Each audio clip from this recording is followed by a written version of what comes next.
ಎಲ್ರಿಗೂ ನಮಸ್ಕಾರ.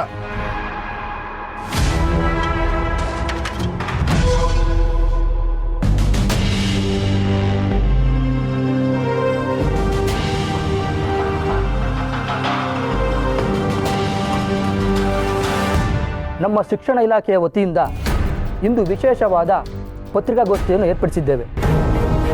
ಈ ಪತ್ರಿಕಾಗೋಷ್ಠಿಯಲ್ಲಿ ಪ್ರಸಕ್ತ ವರ್ಷದ ಶಿಕ್ಷಣ ಇಲಾಖೆಯ ಸಾಧನೆಗಳ ಬಗ್ಗೆ ನಮ್ಮ ರಾಜ್ಯದ ಶಿಕ್ಷಣ ಇಲಾಖೆಯ ಮಂತ್ರಿಗಳಾದಂತಹ ವೀರೇಂದ್ರ ಸರ್ ದೇಸಾಯಿ ಅವರು ಮಾತಾಡ್ತಾರೆ. ಅದಾದಮೇಲೆ ನಿಮ್ಮ ಪ್ರಶ್ನೆಗಳು ಏನೇ ಇದ್ರೂ ಕೂಡ ಅವ್ರನ್ನ ಕೇಳ್ಬೋದು.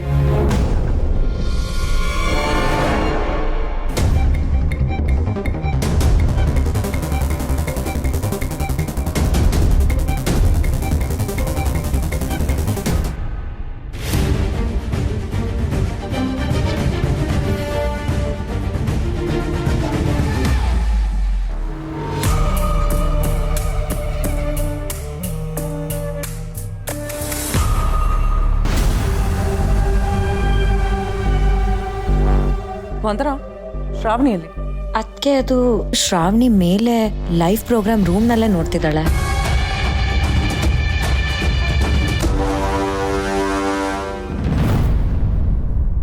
ತಮಗೆಲ್ರಿಗೂ ಈ ಪತ್ರಿಕಾಗೋಷ್ಠಿಗೆ ಆಧಾರದ ಸ್ವಾಗತ.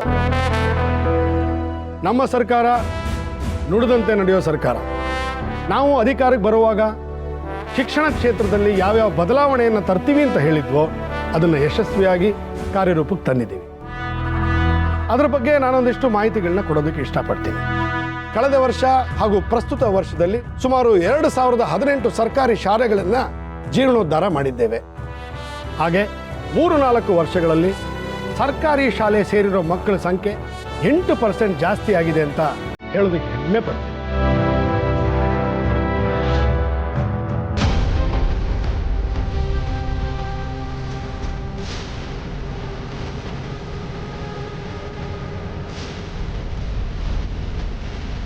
ಅದರಲ್ಲೂ ಕನ್ನಡ ಶಾಲೆ ಸೇರೋ ಮಕ್ಕಳುಗಳಿಗೆ ಅನುದಾನ, ಮುಚ್ಚೋ ಹಂತದಲ್ಲಿದ್ದ ಶಾಲೆಗಳಿಗೆ ವಿಶೇಷ ಶಿಕ್ಷಕರನ್ನು ನೇಮಕ ಮಾಡಿ ಆಯಾ ಹಳ್ಳಿಗಳಲ್ಲಿ ಪೋಷಕರಿಗೆ ನಮ್ಮ ಭಾಷೆಯ ಮಹತ್ವವನ್ನು ತಿಳಿಸೋದರಲ್ಲಿ ನಮ್ಮ ಸರ್ಕಾರ ಯಶಸ್ವಿಯಾಗಿದೆ.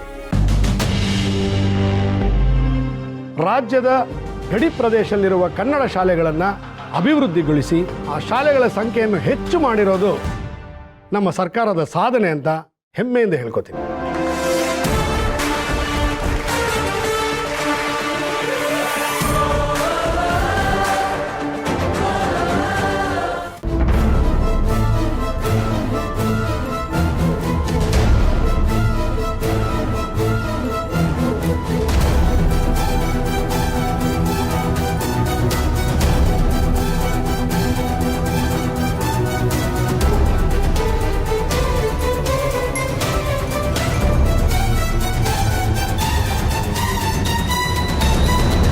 ಮನುಷ್ಯ 100 ಭಾಷೆ ಕಲ್ತಿದ್ರು ಅವನು ಯೋಚನೆ ಮಾಡೋದು ತನ್ನ ಮಾತೃಭಾಷೆ.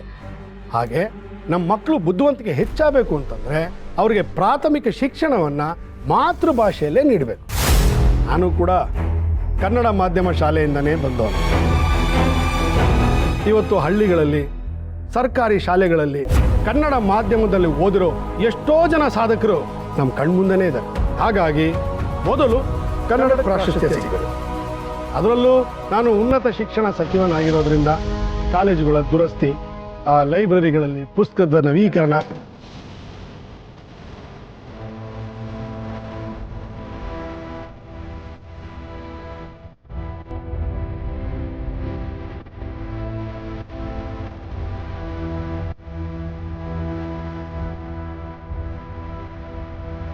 ಇದಕ್ಕೆ ಕಾರಣಕರ್ತರಾದ ಎಲ್ಲರಿಗೂ ನನ್ನ ಧನ್ಯವಾದಗಳನ್ನು ಅರ್ಪಿಸ್ತಿದ್ದೇನೆ. ಎಜುಕೇಶನ್ ಮಿನಿಸ್ಟರ್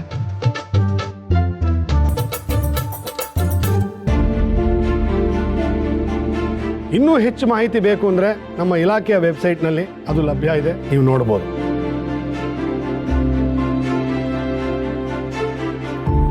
ನಿಮ್ಗೇನಾದರೂ ಪ್ರಶ್ನೆ ಕೇಳೋದಿದ್ರೆ ಕೇಳ್ಬೋದು.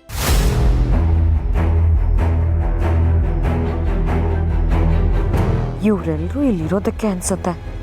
ರಾಮ್ನಿ ನಮ್ಮ ಜೊತೆ ಪ್ರೋಗ್ರಾಮ್ ನೋಡ್ದೆ ರೂಮಲ್ಲಿ ನೋಡ್ತೀನಿ ಅಂತ ಹೇಳಿದ್ದು.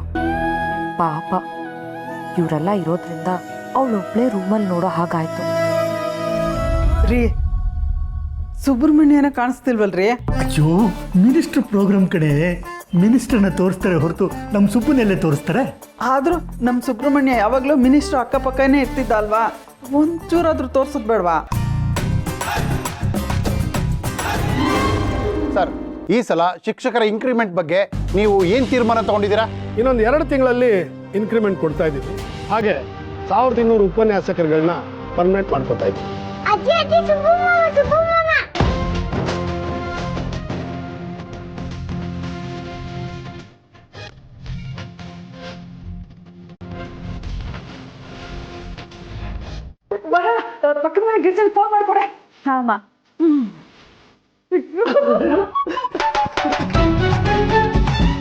ಏ ಗಿರ್ಜಾ, ಟಿವಿ ಹಾಕ್ಬಿಟ್ಟು ಯಾವ ನ್ಯೂಸ್ ಚಾನೆಲ್ ಬೇಕಾದ್ರೂ ನೋಡೆ, ಅದರಲ್ಲಿ ನನ್ನ ಮಗ ಸುಬ್ರಹ್ಮಣ್ಯನೇ ಬರ್ತಿದ್ದಾನೆ.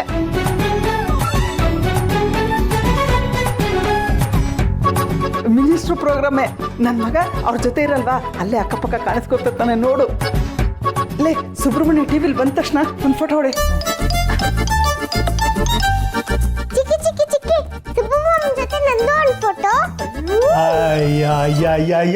ಯಾಕೆಲ್ರು ಹಿಂಗೆ ಆಡ್ತಾ ಇದ್ದೀರಾ? ಸುಬ್ಬು ಮನೆಗೆ ಬರ್ತಾನಲ್ಲ, ಆಗ ಅವನ ಹತ್ರ ಫೋಟೋ ತೆಗೆಸ್ಕೊಳಕ್ಕಾಗಲ್ವಾ? ವರು ನಾನು ನಿಂತ್ಕೊತೀನಿ, ನಂದು ಒಂದು ಫೋಟೋ ತೆಗೆದ್ಬಿಡು. ಏ ವರ ಇದೆ, ನಾನು ನಿಂತ್ಕೋತೀನಿ.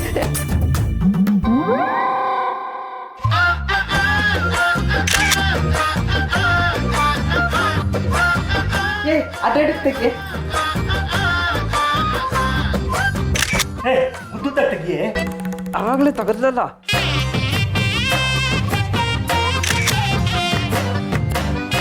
ಸರ್, ಈ ಸತಿ ಡಿಗ್ರಿ ಮತ್ತು ಮಾಸ್ಟರ್ ಡಿಗ್ರಿ ರಿಸಲ್ಟ್ ಬಗ್ಗೆ ನಿಮ್ಮ ಅಭಿಪ್ರಾಯ? 2 ರಿಸಲ್ಟ್ಗಳು ತುಂಬ ಚೆನ್ನಾಗಿದೆ. ಆದರೆ ಡಿಗ್ರಿನಲ್ಲಿ ಕಳೆದ ಸಾರಿಗಿಂತ 4% ವಿದ್ಯಾರ್ಥಿಗಳು ಹೆಚ್ಚಾಗಿ ಉತ್ತೀರ್ಣರಾಗಿದ್ದಾರೆ. ಊರಲ್ಲಿರೋ ಮಕ್ಕಳೆಲ್ಲ ಚೆನ್ನಾಗಿ ಓದಲಿ ಅಂತ ಈ ಥರ ಕೆಲಸ ಮಾಡ್ತಿದ್ದೀರಿ. ನಿಮ್ಮ ಮಗಳು ಚೆನ್ನಾಗಿ ಓದಲಿ ಅಂತ ನೀವೇನು ಮಾಡಲಿಲ್ವಾ?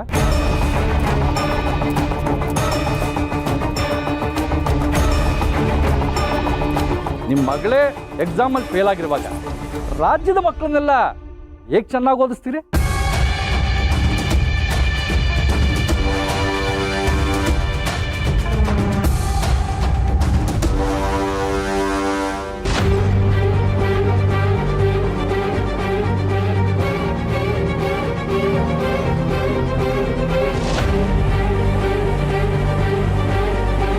ಸರ್, ಇವರು ಸ್ಯಾಟಲೈಟ್ ಚಾನಲ್ನವ್ರು ಅಲ್ಲ, ಆದರೂ ಒಳಗೋಗ್ತೀನಿ ಅಂತ ಹೇಳ್ತಿದ್ದಾರೆ. ಹೇಳಿಲ್ವೇನ್ರಿ ಪರ್ಸನಲ್ ಕ್ವಶನ್ಸ್ ಕೇಳಬಾರ್ದು, ಬರೀ ಎಜುಕೇಷನ್ ಡಿಪಾರ್ಟ್ಮೆಂಟ್ ಬಗ್ಗೆ ಕೇಳಬೇಕು ಅಂತ ಎಲ್ಲ ಹೇಳಿದ್ವಿ ಸುಬ್ಬು. ಆದರೆ ಇವನು ಈ ರೀತಿ ಕೇಳ್ತಾ ಇದ್ದಾನೆ. ಇವನು ಸ್ಯಾಟಲೈಟ್ ಚಾನಲ್ ಛೇ, ಈ ವ್ಯಕ್ತಿ ನಾನೇ ಒಳಗೆ ಬಿಡಕ್ಕೆ ಹೇಳಿದ್ನಲ್ಲ. ಇಂಥ ಪ್ರಶ್ನೆಗಳನ್ನೆಲ್ಲ ಕೇಳಿದ್ರೆ ಯಜಮಾನ್ರ ಮನಸ್ಸಿಗೆ ನೋವಾಗುತ್ತೆ. ಏನು ಮಾಡಲಿ? ಅದು ಅಲ್ಲದೆ ಇದನ್ನೇನಾದರೂ ಶ್ರಾವಣಿ ಮೇಡಮ್ ನೋಡ್ತಿದ್ರೆ, ಅಯ್ಯೋ ದೇವ್ರೆ, ಇವ್ರು ಯಾಕೆ ಹೀಗೆ ಕೇಳ್ತಿದ್ದಾರೆ? ಹೇಳಿ ಸರ್, ನೀವು ನಿಮ್ಮ ಮಗಳಿಗೆ ಓದ್ಕೊಳಕ್ಕೆ ಬಿಡ್ಲಿಲ್ವಾ ಅಥವಾ ನಿಮ್ಮ ಮಗಳೇ ಓದ್ಲಿಲ್ವಾ?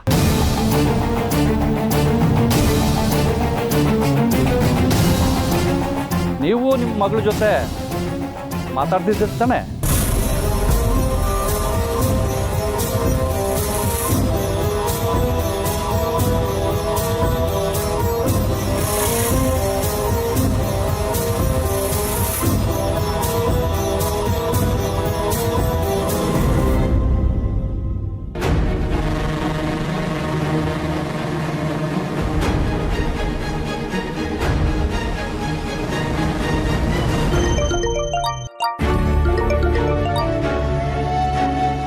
ಸುಬ್ಬು, 100 ವರ್ಷ ಆಯಸ್ ನಿನಗೆ. ನಾನು ನಿನ್ನೆ ನೆನ್ಸ್ಕೊತಿದ್ದೆ ಅಂತ ನಿನಗೆ ಹೇಗೆ ಗೊತ್ತಾಯ್ತು? ಮೇಡಮ್, ಎಲ್ಲಿದ್ದೀರಾ ನೀವೀಗ? ನಾನು ಆಚೆ ಇದ್ದೀನಿ. ಆಚೆ ಅಂದರೆ? ಅದು ನಾನು ನಿನಗೆ ಹೇಳಲ್ಲ. ನಾನು ನಿನಗೆ ಹೇಳಿದ್ರೆ ನೀನು ಖುಷಿ ಪಡ್ತೀಯೋ ಅಥವಾ ಕಿರಿಕ್ ಮಾಡ್ತೀಯೋ ನನಗೆ ಗೊತ್ತಿಲ್ಲ. ಅದಕ್ಕೆ ನಾನು ನಿನಗೆ ಹೇಳಲ್ಲ. ನಾನು ನಿನಗೆ ಸರ್ಪ್ರೈಸ್ ಕೊಡ್ತೀನಿ. ಮೇಡಮ್, ಎಲ್ಲಿದ್ದೀರಾ ಅಂತ ಮೊದಲು ಹೇಳಿ ಮೇಡಮ್. ನಿಮ್ಗೊಂದು ಇಂಪಾರ್ಟೆಂಟ್ ವಿಷಯ ಹೇಳಬೇಕು. ಸುಬ್ಬು, ನಾನು ನಿಂಗೆ ಸರ್ಪ್ರೈಸ್ ಕೊಡೋಣ ಅಂತ ನಿಮ್ಮ ಕಾನ್ಫರೆನ್ಸ್ ನಡೀತಿದೆಯಲ್ಲ, ಅದೇ ಜಾಗಕ್ಕೆ ಬರ್ತಾ ಇದ್ದೀನಿ. ಮನೇಲಿ ಯಾರಿಗೂ ಹೇಳ್ದೆ ಇಷ್ಟೊತ್ತಲ್ಲಿ ಬರ್ತಿದ್ದೀನಿ ಅಂತ ಕಿರಿಕ್ ಮಾಡಬೇಡ. ಏನು ಪ್ರೆಸ್ ಕಾನ್ಫರೆನ್ಸ್ ನಡೆಯೋ ಜಾಗಕ್ಕೆ ಬರ್ತಾ ಇದ್ದೀರಾ? ಸೂಪರ್ ಮೇಡಮ್, ಒಳ್ಳೆ ಸಿಹಿ ಕೊಟ್ರಿ. ಬನ್ನಿ ಬನ್ನಿ, ಆದಷ್ಟು ಬೇಗ ಬನ್ನಿ. ಸುಬ್ಬು, ಏನಾಯ್ತು ನಿನಗೆ? ಏನಾಯ್ತು ಅನ್ನೋದು ಮುಖ್ಯ ಅಲ್ಲ ಮೇಡಮ್, ಏನಾಗಬೇಕು ಅದೇ ಮುಖ್ಯ. ನೀವೇ ಬನ್ನಿ, ನಿಮಗೆ ಎಲ್ಲ ಗೊತ್ತಾಗುತ್ತೆ. ಸರಿ ಸರಿ, ನಾನು ಬಂದು ಕಾಲ್ ಮಾಡ್ತೀನಿ, ನೀನು ಹೊರಗಡೆ ಬಾ. ಸರಿ ಮೇಡಮ್, ಬನ್ನಿ. ಯಾಕೆ ಹೀಗಾಡ್ತಿದ್ದಾನೆ? ಒಂದು ಅಪ್ಪ ಕೋಪ ಮಾಡ್ಕೋತಾರೆ ಬರಬೇಡಿ ಅಂತ ಹೇಳಬೇಕಾಗಿತ್ತು, ಇಲ್ಲ ಆದರೆ ಇಷ್ಟೊತ್ತಲ್ಲಿ ಒಬ್ಬರೇ ಯಾಕೆ ಬರ್ತಿದ್ದೀರಾ ಅಂತ ಹೇಳಬೇಕಾಗಿತ್ತು.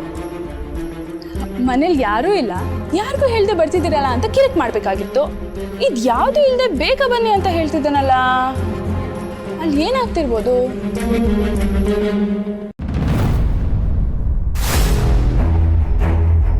ಮಾತಾಡಿ ಸರ್, ಕೇಳೋ ಪ್ರಶ್ನೆಗೆ ಉತ್ತರ ಕೊಡಲಾದ್ಮೇಲೆ ಇದರ ಪ್ರೆಸ್ ಮೀಟ್ ಎಲ್ಲ ಯಾಕೆ ಮಾಡ್ತೀರಾ?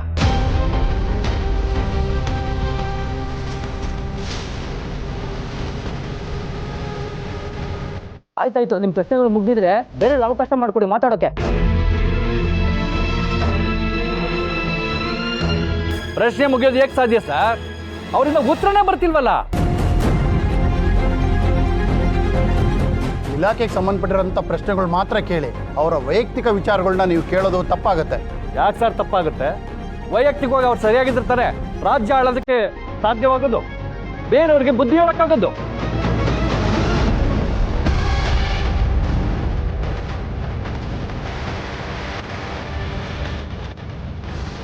ಆಯ್ತಾಯ್ತು, ನಿಮ್ಮ ಪ್ರಶ್ನೆಗೆ ಸಾಹೇಬರು ಆಮೇಲೆ ಉತ್ತರ ಕೊಡ್ತಾರೆ. ಬೇರೆ ಏನಾದರೂ ಪ್ರಶ್ನೆ ಕೇಳಿ.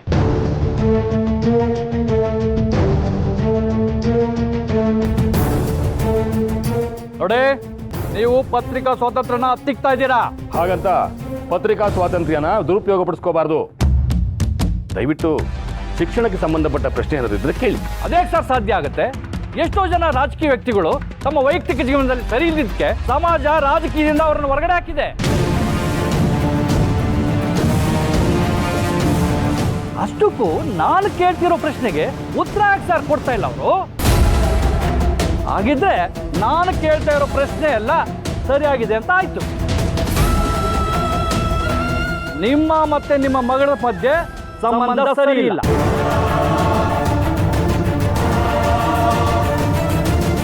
ಅಪ್ಪ ಮಗಳ ಬಾಂಧವ್ಯ ಚೆನ್ನಾಗಿಲ್ಲ. ನೀವೊಬ್ರು ಇನ್ನೊಬ್ರ ಜೊತೆ ಮಾತಾಡಲ್ಲ, ಒಬ್ರು ಮುಖನ ಒಬ್ರು ನೋಡಲ್ಲ. ಇದು ನಿಜ ತಾನೆ? ಅದಕ್ಕೆ ಕಾರಣ ಏನು ಅಂತ ತಿಳ್ಕೊಬೋದಾ? ನೀವು ನಿಮ್ಮ ಮಗಳನ್ನ ಅಷ್ಟು ದ್ವೇಷ ಮಾಡೋದು ಯಾಕೆ?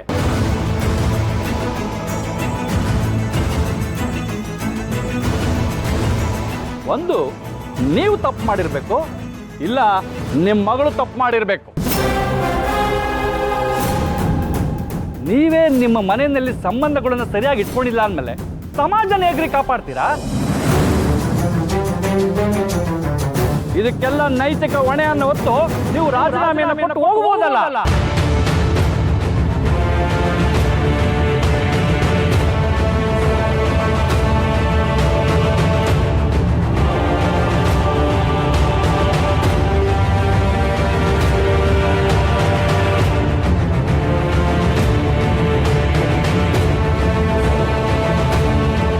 ಹೇಳಿ ಸರ್, ನಾನು ಕೇಳೋ ಪ್ರಶ್ನೆಗಳಿಗೆ ನಿಮ್ಮಲ್ಲಿ ಉತ್ತರ ಇಲ್ವಾ?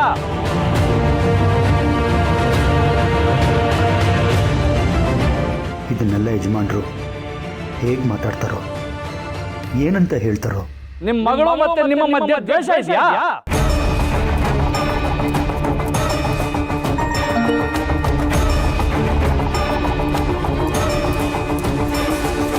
ಸರ್, CM ಮೆಸೇಜ್ ಮಾಡಿದ್ದಾರೆ. ನಾನು ಪ್ರೆಸ್ ಮೀಟ್ ನೋಡ್ತಾ ಇದ್ದೀನಿ. ಪಾರ್ಟಿ ಆಫೀಸಲ್ಲಿ ಎಲ್ಲರೂ ನನ್ನ ಪ್ರಶ್ನೆ ಮಾಡಿ ಕೇಳ್ತಿದ್ದಾರೆ. ಏನಾದರೂ ಉತ್ತರ ಕೊಡಿ ಅಂತ ಹೇಳ್ತಿದ್ದಾರೆ.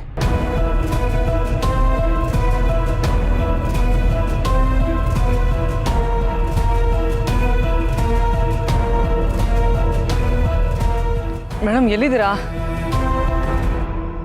ಶ್ರಾವಣಿ, ಇದನ್ನೆಲ್ಲ ನೋಡ್ತಾ ನಿನಗೆ ಎಷ್ಟು ನೋವಾಗ್ತಿರ್ಬೋದು. ಭಾವ ಈಗ ಏನು ಮಾಡ್ತಾರೋ, ಏನು ಮಾತಾಡ್ತಾರೋ ಅಂತಲೇ ಗೊತ್ತಾಗ್ತಿಲ್ಲ. ಕತೆ ಮುಗೀತು ಅಷ್ಟೆ. ರಾಜ್ಯದ ಮುಂದೆ ವಿದ್ಯಾಮಂತ್ರಿಗಳು ವೀರೇಂದ್ರ ಸರ್ದೇಸಾಯಿ ತಲೆ ತಗ್ಗಿಸ್ಬೇಕಾಗಿದೆ ಅಂತ ಹೆಡ್ಲೈನ್ಸ್ ಬರುತ್ತೆ, ನೋಡ್ತಾ ಇರಿ.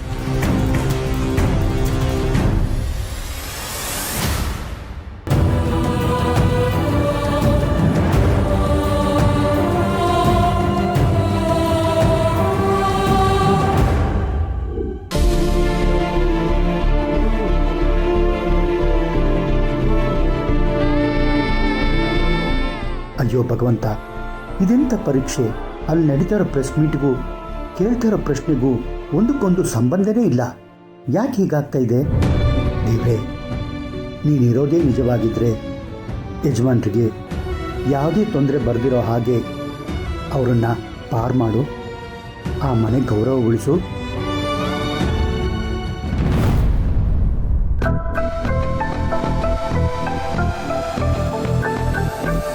ಮಾತಾಡಿ ಮಂತ್ರಿಗಳೇ, ನಾನು ಹೇಳ್ತಾ ಇರೋದೆಲ್ಲ ನಿಜ ಅಂತ ಒಪ್ಕೊಳ್ಳಿ.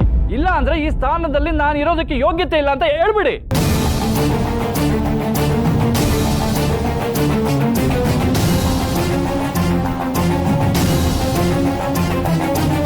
ನೀವು ಸಾಮಾಜಿಕ ಜೀವನದಲ್ಲಿ ಇರುವಂತವ್ರು, ಎಲ್ಲರಿಗೂ ನೀವು ಮಾದರಿ ಆಗಿರ್ಬೇಕು. ನೀವು ರಾಜಕಾರಣಿ ಆಗಿರ್ಬೋದು, ಮಂತ್ರಿನೇ ಆಗಿರ್ಬೋದು, ಆದ್ರೆ ನೀವು ನಿಮ್ಮ ಮನೆಯಲ್ಲಿ ನಿಮ್ಮ ಮಗಳಿಗೆ ಸಾಮಾನ್ಯ ತಂದೆನೇ ಆಗಿರ್ತೀರಾ. ಇಲ್ಲ,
ಅಡಿ ಇವಳು ಯಾವಳು ಅಲ್ಲಿಗೆ ಹೋದ್ಲು?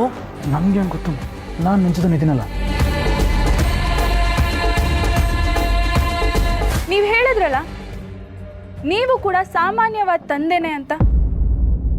ಆ ಮಾತು ಸುಳ್ಳು. ಯಾವ ಮಗಳಿಗೂ ತನ್ನ ತಂದೆ ಸಾಮಾನ್ಯ ಅಂತ ಅನ್ಸೋದೇ ಇಲ್ಲ. ಅಪ್ಪ ಯಾವತ್ತಿದ್ರೂ ಅಸಾಮಾನ್ಯನೇ.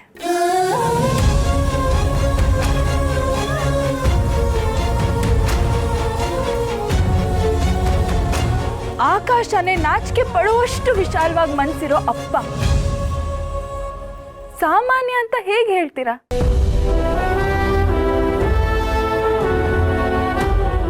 ಈ ಭೂಮಿನೇ ಬೆರಗಾಗಿ ನೋಡುವಷ್ಟು ಸಹನೆ ಇರೋ ಅಪ್ಪ ಸಾಮಾನ್ಯ ಅಂತ ಹೇಗೆ ಹೇಳ್ತೀರಾ? ನಮ್ಮಪ್ಪ ನನ್ನ ಪಾಲಿಗೆ ಬರೀ ಅಪ್ಪ ಮಾತ್ರ ಅಲ್ಲ, ಅವರು ನನ್ನ ಕಣ್ಣಿಗೆ ಕಾಣೋ ದೇವ್ರು.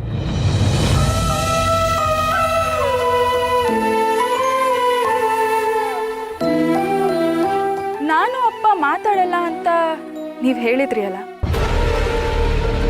ನಿಮ್ಮ ಮಾತು ಒಂದರ್ಥದಲ್ಲಿ ನಿಜಾನೇ. ನಮ್ಮಿಬ್ರು ಹೃದಯದ ಬಡಿತ ಒಬ್ರಿಗೊಬ್ರು ಕೇಳಿಸೋದಾದ್ರೆ ನಾವ್ ಯಾಕೆ ಮಾತಾಡ್ಬೇಕು? ನಮ್ಮಿಬ್ರ ಮಧ್ಯೆ ದ್ವೇಷ ಇರ್ಬೋದು ಅಂತಾನೂ ನೀವು ಹೇಳಿದ್ರಲ್ಲ. ಆಕಾಶದಲ್ಲಿ ಕಪ್ಪು ಮೋಡ ಇದ್ರೆ ಮಳೆ ಬರುತ್ತೆ, ಬೆಂಕಿ ಬರಲ್ಲ. ನನ್ನ ಅಪ್ಪನ ಮಧ್ಯೆ ಚಿಕ್ಕ ಪುಟ್ಟ ಮುನ್ಸಿದ ಮಾತ್ರಕ್ಕೆ ಅದರಿಂದ ಪ್ರೀತಿ ಹೆಚ್ಚಾಗುತ್ತೆ ಹೊರತು ದ್ವೇಷ ಹುಟ್ಟಲ್ಲ.